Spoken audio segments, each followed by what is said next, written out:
पत्नीसोबत अनैतिक संबंधांच्या संशयावरून तरुणाचा खून।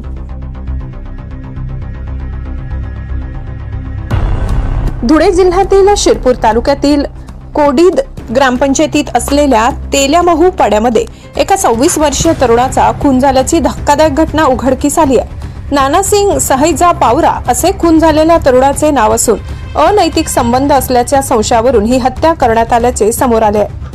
12 तारखेला पहाटे नानसिंग पावरा यांचा मृतदेह रक्ताच्या थारोड्यात रस्त्याच्या कडेला आढळला। या घटनेची माहिती मिळता शिरपूर तालुका पोलीस पथकासह श्वान पथक आणि फॉरेन्सिक टीमने तातडीने घटनास्थळी धाव घेतली। पोलिसांनी केलेल्या कसून तपासानंतर मुकेश पावरा आणि बागलसिंग पावरा या दोघांना ताब्यात घेण्यात आले। चौकशी दरम्यान मुकेश पावराने आपली पत्नी आणि मयत नानासिंग पावरा यांच्यात अनैतिक संबंध असल्याच्या संशयावरून हा खून केल्याचे कबूल केले। मुकेशने साथीदार बागलसिंगच्या मदतीने धारदार चाकूने नानसिंगच्या पोट, डोके आणि छातीवर वार करून त्याचा खून केल्याचे उघड झाले। या प्रकरणी पोलीस अधिक तपास करत आहेत। ब्युरो रिपोर्ट शिरपूर, सहसंपादक अनिल बोराडे।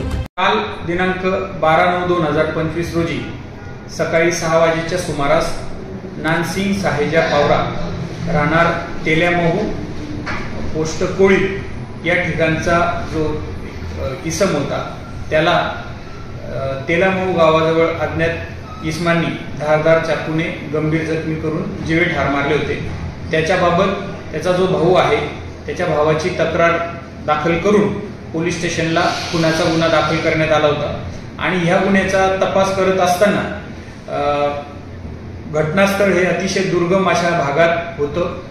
घटना ही निर्जन स्थळी आणि रात्रीच्या वेळेस घडलेली होती। त्याच्यामुळे या गुन्हा उघडकीस आणणं हे पोलिसांसमोर फार मोठं आव्हान होतं आणि तशा वेळेस आम्ही तपासामध्ये आम्हाला अशी माहिती मिळाली की जो या गुन्ह्यातील मुख्य आरोपी आहे मुकेश रूपसिंग पावरा याच्या पत्नीशी जो मयत आहे त्याचे अनैतिक संबंध असल्याचा मुकेश याला राग होता आणि त्या रागाच्या अनुषंगाने त्याने हा गुन्हा केला असावा अशा प्राथमिक माहितीच्या आधारे आम्ही मुकेशला ताब्यात घेत त्याच्याकडे मागील 10-15 तासापासून चौकशी करत होतो, परंतु मुकेश अतिशय अट्टल असा गुन्हेगार पद्धतीची त्याची विचार करण्याची एक मानसिकता आहे आणि त्याने एक स्टोरी बनवलेली होती की आपण पोलिसांना कोणत्याही परिस्थितीत गुन्हा कबूल करायचा नाही। इतर कोणतेही पुरावे नसल्यामुळे आम्ही त्याला विचारत होतो, परंतु तो अतिशय फर्मली काही गोष्टींची उत्तर देत होता आणि त्याच्यामुळे आम्हाला नक्की त्याने गुन्हा केला किंवा काय याच्याबद्दल थोडी शंका निर्माण होत होती।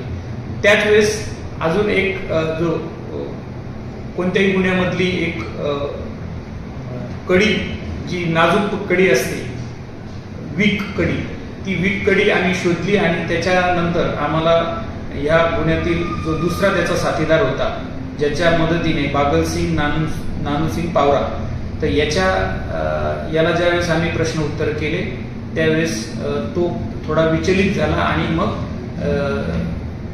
कालांतराने त्यांनी गुन्ह्याची कबुली दिली आणि पुन्हा मग जो मुख्य आरोपी आहे मुकेश पावरा याला विचारल्यावर त्याने सुद्धा ह्या गुन्ह्याची कबुली दिलेली आहे।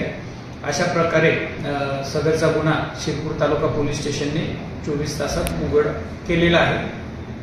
माननीय सर्व पोलीस अधीक्षक सर, अपर पोलीस अधीक्षक सर, SDPO सर या सर्वांच्या मार्गदर्शनाखाली सदरचा गुन्हा उघडकीस आणला आहे।